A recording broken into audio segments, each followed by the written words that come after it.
안녕하십니까. 자, 오늘은 이번 주에 두 번째 시간이죠. 두 번째 시간으로 161페이지, 161페이지죠. 161페이지를 한번 해보도록 하겠습니다. 여러분들 재미있게 잘 한번 공부를 해봅시다. 알겠죠? 자, 오늘은요, 여러분들 한국은행의 통화 정책에 대해서 한번 생각을 해보도록 하겠습니다. 여러분들 한국은행의 업무 중에서 통화 정책이 있었잖아요. 그죠? 통화 정책에 대해서. 여러분들 통화라는 말은 그냥 돈이라고 생각하면 돼요. 쉽게 돈이라고 생각하면 돼요. 자, 보세요. 통화 정책이란 한국은행이 물가 안정을 위해서 다양한 정책 수단을 활용하여 돈의 양이나 금리가 적정한 수준으로 유지되도록 영향을 미치는 거예요. 그러니까 영향을 미친다는 말은 조절한다 이거지. 한국은행이 조절한다 이런 뜻이에요. 그러니까 통화 정책의 목표는 여러분들 뭐가 되는가 하면 물가 안정이라요. 물가 안정. 물가가 안정돼야지 국민들이 살기가 편하니까. 그래서 물가를 안정시키기 위해서 통화 정책을 쓴다 이거죠. 통화 정책을 쓰면은 시중에 있는 돈의 양이나 금리가 적정한 수준으로, 그러니까 원하는 수준으로 되게끔 그렇게 조절한다 이거죠. 그러니까 통화 정책이라는 말은 돈이나 금리를 조절하는 거예요. 왜? 물가 안정을 위해 가지고. 그렇죠? 이렇게 되는 거예요. 이런 식으로. 그래서 돈의 양이나 금리를 조절하는 건데요. 이렇게. 그래서 통화 정책은 크게는 두 가지가 있고요. 이렇게 이런 식으로 이렇게. 그래서 이렇게 두 가지가 잘라져 있어요. 그리고 여기에는 보면은 동그라미 1번 있고 뒷장에 보면 동그라미 2번, 동그라미 3번 이렇게 나누어져 있어요. 그래서 종류는 약간 다르죠. 이건 통화정책의 수단이고 요거는 이제 금리를 직접적으로 한국은행에서 조절하는 거예요. 그럼 한국은행이 은행이잖아요. 그럼 한국은행이 금리를 조절하게 되면은 밑에 있는 시중의 은행들이 있죠. 이 은행들도 이 금리를 따라갈 수밖에 없어요. 그래서 통화 정책을 쓸 때 한국은행이 직접적으로 금리를 아예 조절해 버리는 거죠. 제일 강하게 작용하는 거지. 시중은행들한테. 그래서 첫 번째 여기 있는 거죠. 그래서 한국은행의 통화 정책 중에서 제일 직접적이고 효과적인 게 한국은행에서 금리를 아예 조절해 버리는 거예요. 자, 기준금리. 그래서 한국은행에서 조절하는 금리를 기준금리라고 부르는 거죠. 한국은행의 정책금리인 기준금리는 매월 1회. 여러분들, 왜냐하면 요즘은 세상이 빨리빨리 변하잖아요. 그래서 금리를 변경하든 안 하든가 간에 금리는 매월 1회에 결정한다 이거죠. 그래서 금리를 바꾸자. 아니면 내리자, 올리자도 할 수 있겠지만 지난달하고 똑같이 하자. 이렇게 결정할 수도 있겠죠. 하여간 매월 1회 기준금리를 이제 우리가 어떤가 판단해보고 결정한다. 이거죠. 이렇게. 그래서 여러분들 이렇게 되는 거예요. 여기 표를 보세요. 어떤 역할을 하는가 하면 기준금리를 여기에 올릴 때, 그 다음에 기준금리를 여기에 내릴 때 이래 되는 거죠. 그럼 여러분들 시중에 돈이 많아. 돈이 막 억수로 막 돈이 많아요. 이렇게 이런 식으로. 이럴 때는 금리를 인상해 버리는 거라. 한국은행에서 기준금리를 인상하는 거죠. 그럼 여러분들 금리를 인상하게 되면은 은행에서 이게 기준금리가 인상되면 은행의 예금금리도 인상하겠죠. 그러면 시중에 많은 돈들이 은행에 예금을 했을 때 은행에서 이자를 많이 준다는 거잖아. 지금 여기 이렇게. 그러니까 시중에 있는 돈들이 은행으로 들어오는 거라. 이렇게. 은행으로 들어오게 되면은 시중에 많았던 돈 때문에 문제가 됐던 것들이 시중에 있는 돈들이 이제 은행으로 들어와서 은행으로 들어오게 되니까 시중에 돌아다니는 돈들이 적정하게 되겠지. 그래 되면은 물가가 안정이 된다. 이런 거예요. 이렇게. 이해되죠? 그러니까 시중에 돈이 많아. 시중에 돈이 많아요. 이렇게. 그러면 한국은행에서 기준금리를 인상하는 거라. 그러면 금리가 높아지면 이자가 높아진다는 거잖아. 그러면 국민들이 은행에서 이자를 많이 주네? 이렇게 생각하고 자기가 들고 있는 돈들을 은행에다가 예금을 하는 거죠. 그러면 시중에 있는 돈들이 줄겠죠. 시중에 있는 돈들이 줄면 소비나 투자가 감소하게 되겠지. 그러면 여러분들 물가가 안정이 된다는 거라. 이렇게. 그리고 아무래도 뭐든지 많으면은 그 가치가 떨어지게 되잖아. 그죠? 그러니까 돈이 많으면은 가치가 떨어지게 되니까 물가가 오를 수가 있거든요.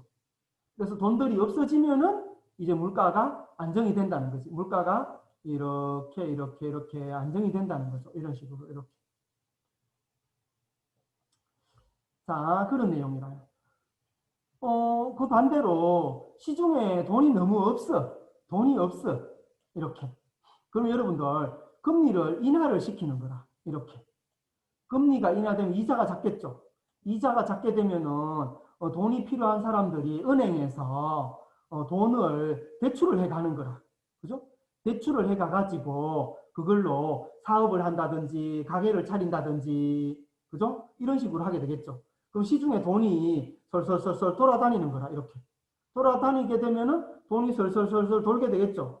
이렇게 돈이 돌게 되면은 경기가 회복이 되는 거죠. 이렇게. 아까 전에 돈이 없었을 때는 경기가 죽어가는 상황이었잖아. 이렇게. 그래서 여러분들 기준금리를 인상했을 때 있죠. 인상했을 때 요럴 때는 인상해야 되고요. 요럴 때는 내려야 돼. 그랬을 때 나타나는 거는 이런 것들이 해소가 되겠죠. 이런 상황들이 해소가 되겠지. 이렇게. 그래서 경기가 위축되는 거죠. 경기가 막 떨어지는 거예요. 이렇게. 경기가 회복돼가지고 경기가 이렇게 올라가기도 하고 아니면은 안정 단계에 가기도 하고 이렇게 된단 말이에요. 이런 식으로 이렇게. 자, 그런 거고요. 그 다음에 이제 통화정책 수단으로서 시중에 유통되는 화폐의 양이나 금리 수준에 영향을 미치는 통화정책 수단에는 어떤 것들이 있냐. 이제 요거는 금리가 미치는 영향이고요. 그죠? 금리로 직접적으로 조절할 수도 있고, 그 다음에 통화정책 수단은 이렇게 직접적인 것보다는 약간 스며들게 할 수가 있다 이거죠. 그런 거 방법은 어떤 게 있냐? 공개시장 운영, 그 다음에 여수신제도, 그 다음에 지급준비제도 이런 거를 이용해 가지고 자연스럽게 스며들도록 할 수 있다 이거죠. 그러니까 돈의 양을 조절할 수가 있다 이거죠. 그렇죠? 이런 식으로 이렇게. 자, 어떤 게 있냐? 여러분들 공개시장 운영하는 거는요. 어떤 건가 하면 공개시장 하는 거는 이제 공개적으로 금융시장에서 금융기관을 상대로 국채나 정권 등을 판다 이거죠. 그죠? 그래서 예를 들어 가지고 시중에 돈이 많아. 그러면은 한국은행이 금융기관을 상대로 국채를 판매를 해버리는 거지. 그래서 시중에 돈들을 한국은행이 거두어들이는 거라. 이렇게 직접적인 건 아니지만 이제 차츰차츰 효과가 나타나게. 그거를 공개시장이라고 하는 거예요. 그러니까 공개적으로 이제 시장을 운영한다. 국채나 채권 같은 정권 같은 거를 판다 이거죠. 그죠? 이렇게 이런 식으로.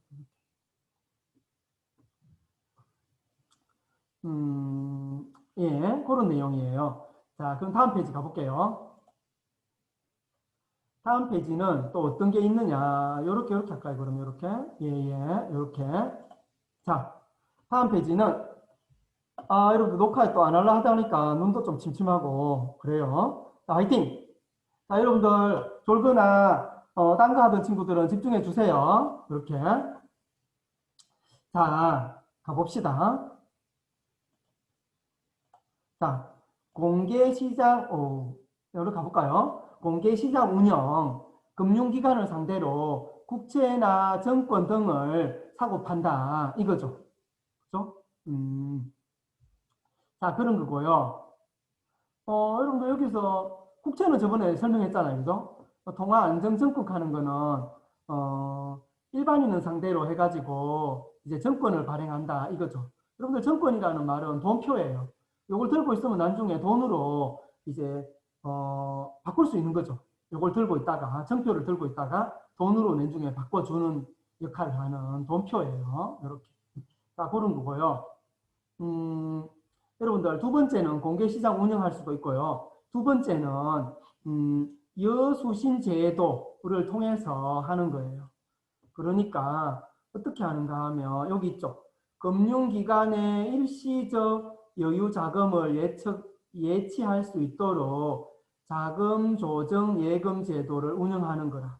그러니까 여수신 제도라는 말은 이제 빌리거나 갚는다 이거잖아요. 그죠? 이렇게. 그래서 여러분들 시중에 돈이 많을 때는 은행으로부터 한국은행이라 내가 그러면 시중은행한테서 얘들아 시중은행아 나한테 예금을 해라 이렇게 이제 예금을 해라고 요청을 하는 거야. 그럼 시중은행이 한국은행에다가 예금을 이렇게 하겠죠. 이렇게 하게 되면 시중에 있는 돈들이 한국은행으로 이렇게 가는 거라. 그렇죠? 그럼 시중에 돈이 없어지겠죠. 그럼 아까 전에 저 위에서 하듯이 통화량을 조절할 수 있는 거지. 돈의 양을 조절할 수 있는 거지. 그죠? 이렇게. 그런 것도 있고요.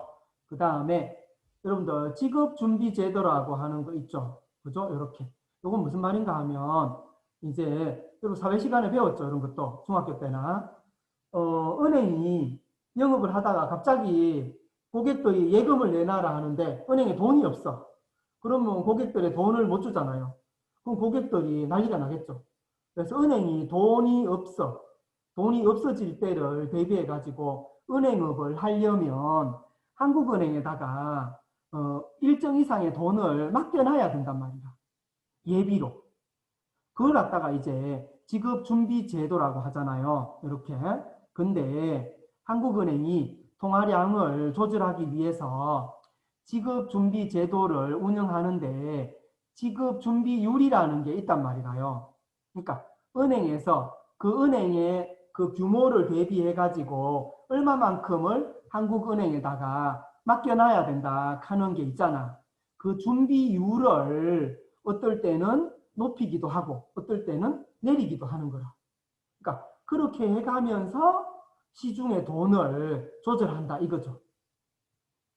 보세요 얘들아. 결국은 이제 시중에 있는 돈을 조절하기 위해서 첫 번째 이런 방법이나 두 번째 이런 방법이나 세 번째 이런 방법을 써가지고 차츰차츰 조절을 한다 이거죠. 여위에 아까 전에 여러분들 여위에 있었는 이거 금리 조절하는 거 있죠. 이거는 직접적인 방법이라고 생각하면 돼요. 그죠? 요거는 약간 점진적으로 조절할 수 있는 방법이라고 생각하면 돼요. 이렇게. 하여간 뭐를 조절하는가 하면 시중에 있는 통화량을 조절하는 거예요. 금리나 통화량을 조절하는 거예요. 최종 목표는 여러분들 뭐라요?